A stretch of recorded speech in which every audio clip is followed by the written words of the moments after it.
জুলাইয়ের কোটা আন্দোলনের সময় তুলে নিয়ে গিয়ে ভয়াবহ নির্যাতন করা হয়েছিল তৎকালীন ছাত্রনেতা ও বর্তমানে উপদেষ্টার দায়িত্ব পালন করা নাহিদ ইসলামকে। সেদিন নাহিদকে কোথা থেকে কিভাবে তুলে নিয়ে গিয়ে নির্যাতন করা হয়েছিল সেই ইতিহাস থাকছে আজকে আমাদের এই আয়োজনে। রাজনৈতিক অঙ্গনের নানান ইতিহাস ও তথ্য পেতে আমাদের চ্যানেলটি সাবস্ক্রাইব করে বেল বাটনটি প্রেস করে রাখুন। সে সময় স্বজন ও সহপাঠীরা অভিযোগ তোলেন নাহিদ ইসলামকে রাজধানীর খিলগাঁও নন্দীপাড়া এলাকায় তার এক বন্ধুর বাসা থেকে সাদা পোশাকে ডিবি তুলে নিয়ে গেছে। পরে ডিবি কার্যালয় সহ বিভিন্ন থানায় যোগাযোগ করে নাহিদের পরিবার। যদিও পুলিশ ও ডিবির পক্ষ থেকে নাহিদকে আটকের বিষয়টি অস্বীকার করা হয়। রোববার নাহিদের সন্ধান মেলে। রাতে একটি বেসরকারি হাসপাতালে গণমাধ্যমের মুখোমুখি হন নাহিদ। সেখানে নিখোঁজ থাকা ২৪ ঘণ্টার বিবরণ তুলে ধরেন তিনি।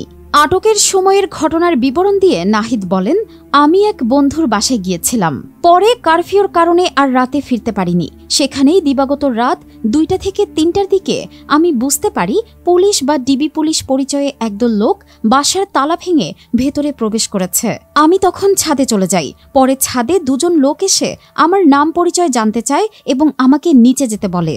এক পর্যায়ে ৪-৫ জন লোক এসে আমাকে জোর করে নিয়ে গাড়িতে তোলে। সেখানে আরও ৩-৪টি গাড়ি ছিল। তারা ৩-৪ স্তরের কাপড় দিয়ে আমার চোখ বেঁধে ফেলে এবং হ্যান্ডকাফ পরায়। এরপর প্রায় ৩০ থেকে ৪০ মিনিট ড্রাইভ করে আমাকে একটা রুমে নিয়ে যাওয়া হয়। শারীরিক ও মানসিক নির্যাতন করা হয়েছে অভিযোগ করে নাহিদ বলেন, আমাকে তারা চলমান আন্দোলন নিয়ে কিছু প্রাথমিক প্রশ্ন করেছিল। আমি উত্তর দিয়েছিলাম।